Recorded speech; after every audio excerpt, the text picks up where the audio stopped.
Discover original کے معزز دوستو السلام علیکم۔ پیارے دوستو، اس سے قبل آپ مسیحا کی 82 اقساط سن چکے ہیں۔ اب کس 83 ملاحظہ فرمائیں۔ لیکن اس سے قبل آپ سے ریکویسٹ ہے کہ ہمارے چینل کو اگر ابھی تک آپ نے سبسکرائب نہیں کیا تو اسے سبسکرائب کر لیں اور بیل آئیکن کو کلک کر لیں تاکہ آپ کو تمام ویڈیوز ملتی رہا کریں۔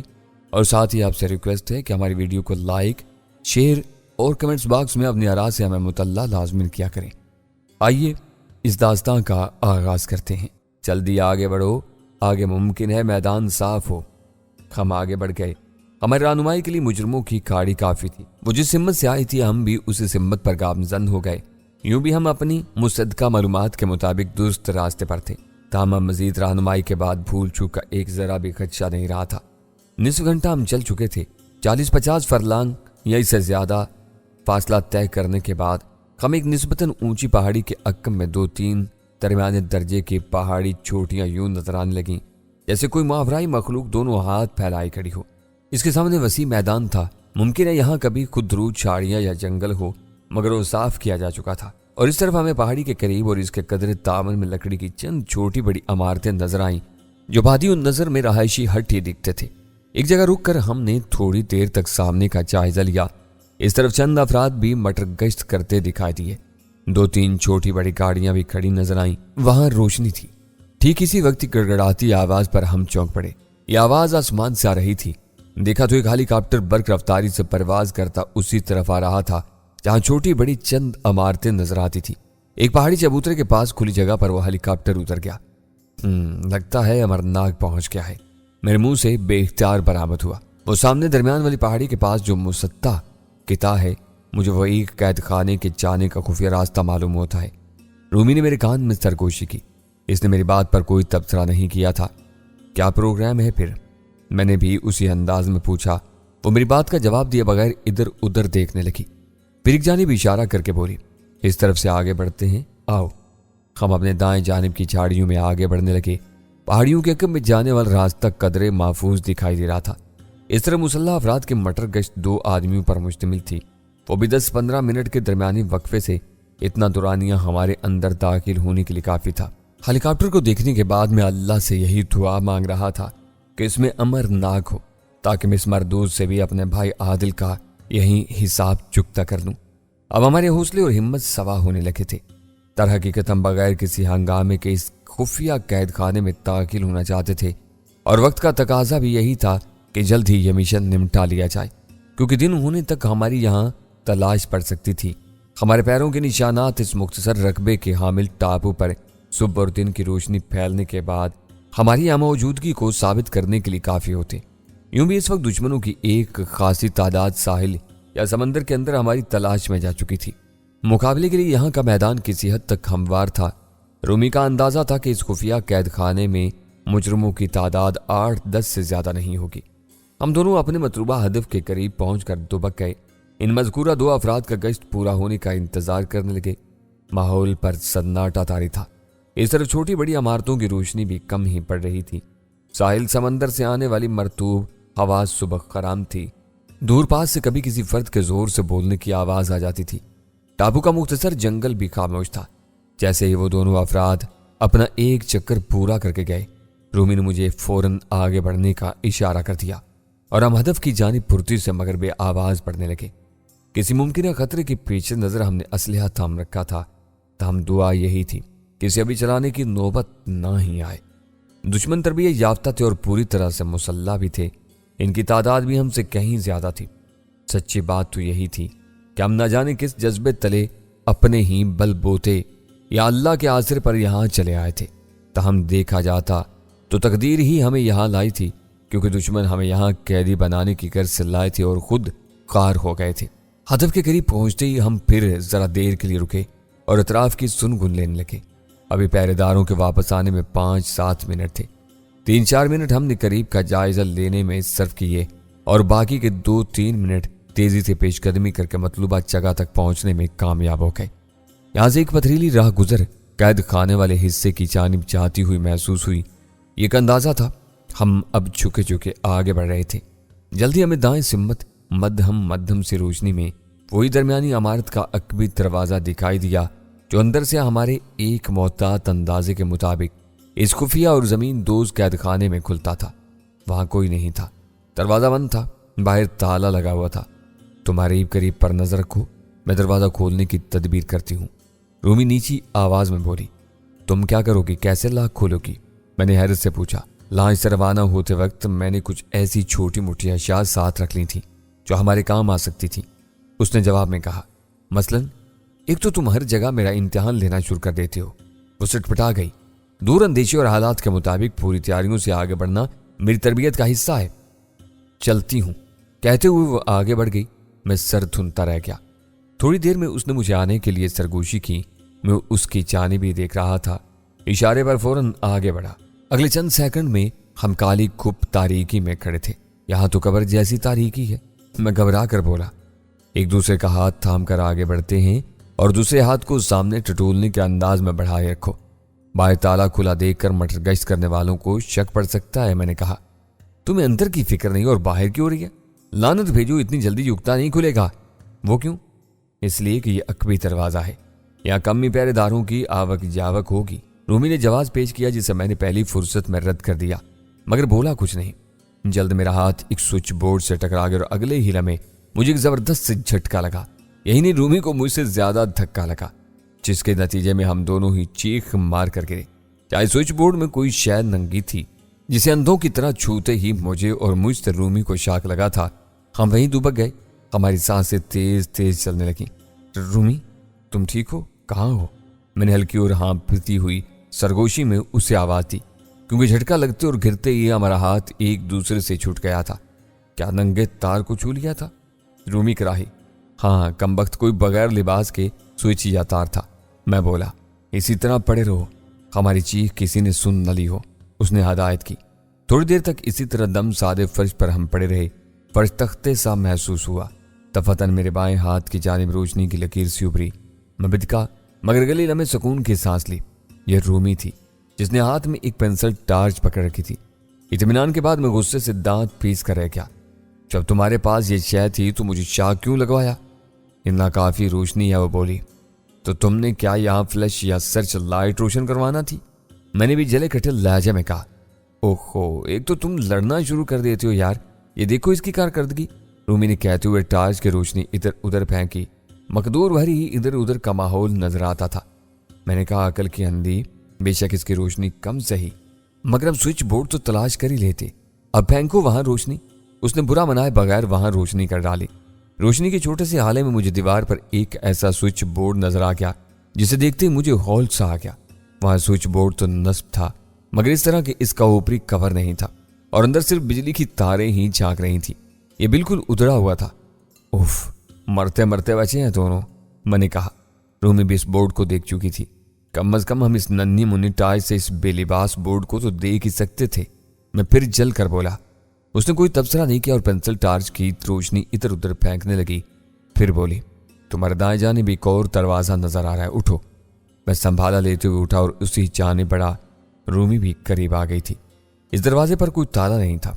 رومی نے پہلے اپنا ایک کان چپکا کر اندر کی سنگن لینا چاہی اور پھر پوری تسلی کے بعد اس نے دروازے کو دھیرے سے اندر دھکیلا۔ وہ کھل گیا۔ ہم اندر آ گئے تھے۔ یہ بھی لکڑی کے در و دیوار والا نسبتاً بڑا کمرہ تھا۔ وہاں کوئی نہیں تھا ماں سوائے ہم دونوں کے۔ ہر قسم کے فرنیچر سے آری بھی تھا یہ۔ ہم اس کا جائزہ لینے لگے تو بائیں جانب ایک چبوترا سا دکھائی دیا، بالکل ایسا ہی جیسے لکڑی کا کوئی 4x4 کا ڈبہ رکھا ہو۔ کم از کم میں نے تو یہی دیکھا تھا، لیکن رومی کی کھاگ نگاہوں نے کچھ اور بتاڑ لیا تھا۔ اسی صبح وہ فوراً جھکی اور اس کا ڈھکنا اٹھا لیا۔ میں نے بھی بگلے کی طرح اپنی گردن ذرا لمبی کر کے اندر جھانکا تو دنگ رہ گیا۔ وہاں ایک زینہ نیچے جا رہا تھا۔ رومی مجھے اپنے حکم میں آنے کی دعوت دیے بغیر اندر اتر گئی۔ چاروں ناچار مجھے بھی یہی کرنا پڑا۔ ہم پتھریلے زینے اترتے چلے گئے۔ بلاخر کئی قدم طے کرنے کے بعد ہمارے پاؤں فرش کو چھوئے تو یہاں مدھم روشنی میں ارد گرد سلاخ دار بیرکیں نظر آئیں۔ ان کے اندر انسان جانوروں کی طرح ایک دوسرے پر گرے پڑے سو رہے تھے۔ بیرکوں کی تعداد 5-6 سے زیادہ نہیں تھی، مگر ان کا رقبہ کافی بڑا محسوس ہو رہا تھا۔ قید خانے کی دیواریں سیلن زدہ اور پتھریلی تھیں۔ ایک عجیب سی وحشت کا تاثر دیتے اس ماحول میں انسانی بے حسی کو نہ صرف محسوس بلکہ دیکھا بھی جا سکتا تھا۔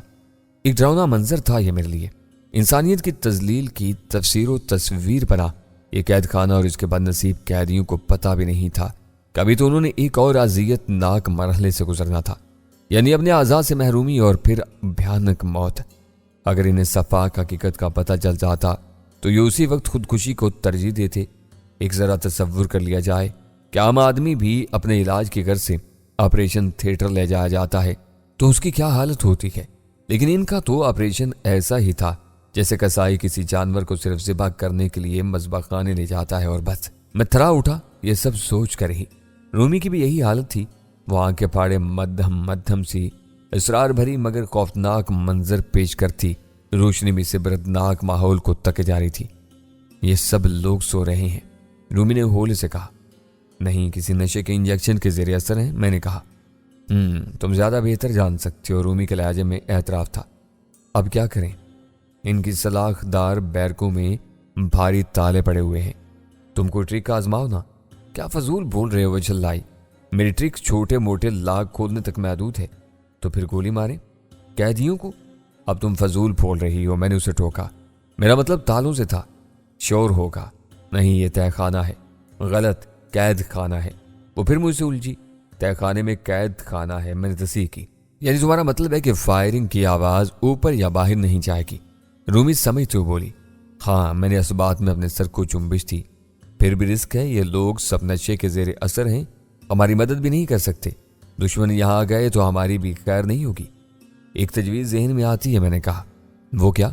کسی پہرےدار کے یہاں آنے کا انتظار کیا جائے، ضرور کوئی تو یہاں آتا ہی ہوگا، چابیاں لے کر، ان کے کھانے پینے کا سامان بھی لاتا ہوگا۔ تجویز تو بری نہیں مگر وقت کا خرچ ہوگا، اس کے سوا اور کوئی چارہ بھی تو نہیں، میں نے کندھے اچکائے۔ ہم دونوں نے تھوڑی دیر کے لیے پرسوچ خاموشی اختیار کر لی۔ ہم تہہ خانہ نما قید خانے کے ایک نسبتاً تاریک سے کونے میں کھڑے ہو گئے تھے۔ کوئی قیدی اگر ہوش میں ہوتا تو ہمیں دیکھ کر شور مچا سکتا تھا۔ یہ لوگ اپنی سدھ بدھ کھوئے محسوس ہو رہے تھے۔ ایک محتاط اندازے سے ان کی تعداد 50-60 سے کم نہیں تھی۔ ان میں سے سب جوان ہی نظر آ رہے تھے، پختہ عمر کے بھی تھے، عورت یا کوئی بچہ نہیں تھا ان میں۔ ان کے لباس بھی عام سے ہی مگر میلے کچیلے ہو رہے تھے۔ ان کی داڑھی مونچھوں کے بال بڑے ہوئے تھے۔ قیدیوں جیسی قابل رحم حالت میں ہونے کے باوجود یہ سب صحت مند دکھائی دیتے تھے۔ ظاہر ہے جس گھناؤنے مقصد کے لیے انہیں یہاں لا کر مقید کیا گیا تھا، اس کے لیے ان سب کا صحت مند رہنا ضروری تھا۔ ہم دونوں بے چین روحوں کی طرح کھڑے انہی بد نصیبوں کو گھورے جا رہے تھے۔ عجیب بے وقوفانہ سی صورتحال میں گر گئے تھے ہم دونوں، یوں جیسے بند گلی میں آ گئے ہوں۔ کافی دیر کے دھڑکتے سکوت کے بعد میں نے ہولے سے رومی کے کان میں کہا، نہ اندر کے نہ باہر کے، نہ اندر کے نہ اوپر کے۔ رومی نے عادت کے مطابق تصحیح کی۔ تصحیحات سے جان چھڑائیں محترمہ، اور کچھ کریں ورنہ ہم بھی ان کی طرح قیدی بنا لیے جائیں گے، میں نے تلخی سے کہا۔ تم اتنی جلدی مایوس کیوں ہو جاتے ہو سیف؟ وہ بولی۔ میں تمہاری والی ہی تجویز پر عمل کر رہی ہوں، یعنی کسی کے آنے کا انتظار۔ ہاں۔ میرے منہ سے برآمد ہوا۔ تو کیا خیال ہے پھر ذرا ادھر ادھر مٹر گشت کر کے یہاں کا مزید جائزہ لے لیا جائے؟ ضرور، وہ بولی۔ ہم نے اپنی جگہ سے حرکت کی اور بدستور دیواروں سے چپکے رہتے ہوئے تہہ خانے کے اندر کا بڑھ کر جائزہ لینے لگے۔ اوپر سے جتنی یہ عمارت قدر ترتیب میں نظر آ رہی تھی اتنی اندر سے نہیں تھی۔ کہیں چھت جھکی ہوئی تھی اور کہیں کوئی پتھریلی دیوار رکوع میں تھی۔